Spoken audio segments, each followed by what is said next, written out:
وأنزلنا عليكم المن والسلوى كلوا من طيبات ما رزقناكم وما ظلمونا ولكن كانوا أنفسهم يظلمون আল্লাহ তাআলা বলেন আমি তোমাদের জন্য আসমান থেকে মান্না এবং সালওয়া নাযিল করলাম সুবহানাল্লাহ। বনি ইসরাঈল হচ্ছে এমন একটি জাতি যাদেরকে আল্লাহ তাআলা দুনিয়াতে জান্নাতি খাবার দিয়ে খাওয়াইছেন। পৃথিবীতে কোনো জাতি দুনিয়াতে থাকা অবস্থায় জান্নাতি খাবার খায় নাই, শুধুমাত্র বনি ইসরাঈলের লোকেরা জান্নাতি খাবার খেয়েছেন। আল্লাহ তাআলা যখন তাদেরকে জান্নাতি খাবার দিলেন, জান্নাতি খাবার দেওয়ার পর কিছুদিন যাওয়ার পর তারা বলল, মুসা, এক ধরনের খাবার সব সময় খেতে আমাদের কাছে ভালো লাগে না। দেখেন, যখন খাবারের সময় হতো তখন আল্লাহ তাআলা ফেরেশতাদেরকে দিয়ে তাদের জন্য খাবার পাঠিয়ে দিতেন। তারা শুধু বসে বসে খাবার খেতেন, কোনো কাজ করা লাগতো না।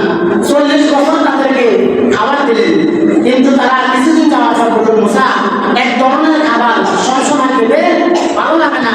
আল্লাহকে বলো তিনি যেন খাবারটা চেঞ্জ করে দেয়, তিনি যেন আমাদের এই খাবারটা পরিবর্তন করে দেয়।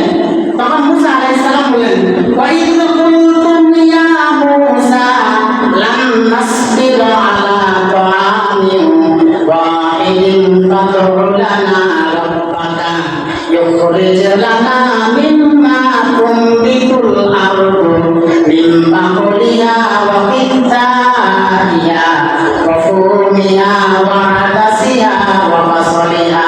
তারা বলেছে, হে মুসা, এক ধরনের খাবার দাবারে আমরা অভ্যস্ত হতে পারছি না, আমরা সফর করতে পারছি না।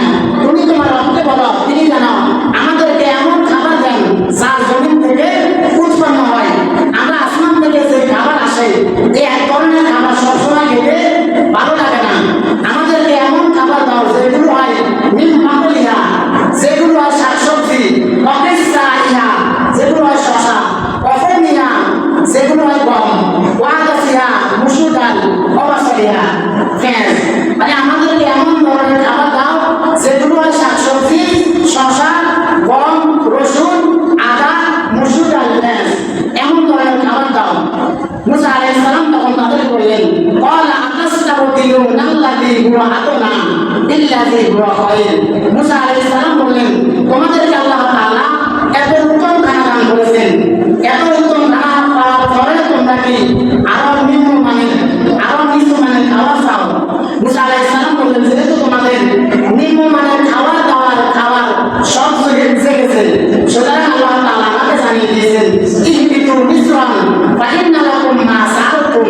মুসা আলাইহিস সালাম বললেন, তোমরা এই জনপদ ছেড়ে আরেকটি জনপদে চলে যাও, সেই জনপদে যাওয়ার পর তোমরা চাষাবাদ করতে পারো, আর চাষাবাদ করে তোমরা খেতে পারো। সেদিন থেকে পৃথিবীতে চাষাবাদ শুরু হয়েছে। মুসা আলাইহিস সালামের কওমের লোকেরা যদি জান্নাতি খাবারের ব্যাপারে তারা যদি বাধা না দিত, তাহলে আমরা হয়তো জান্নাতি খাবার খেতে পেতাম। মুসা আলাইহিস সালাম তখন বললেন, তোমাদের যেহেতু চাষাবাদ করার সব জেগেছে এবং জমিন থেকে খাবার খাওয়ার সব জেগেছে, সুতরাং আল্লাহ তাআলা আমাকে জানিয়ে দিয়েছে তোমরা এমন জায়গায় চলে যাও সেখানে গিয়ে তোমরা চাষাবাদ করতে পারো। মুসা আলাইহিস সালাম আল্লাহ তাআলা 40 বছর বন্দী রাখার পর দেখা গেল এই 40 বছরের ভিতরে মুসা আলাইহিস সালাম এবং তার ভাই হারুন আলাইহিস সালাম দুজনে ইন্তেকাল করলেন।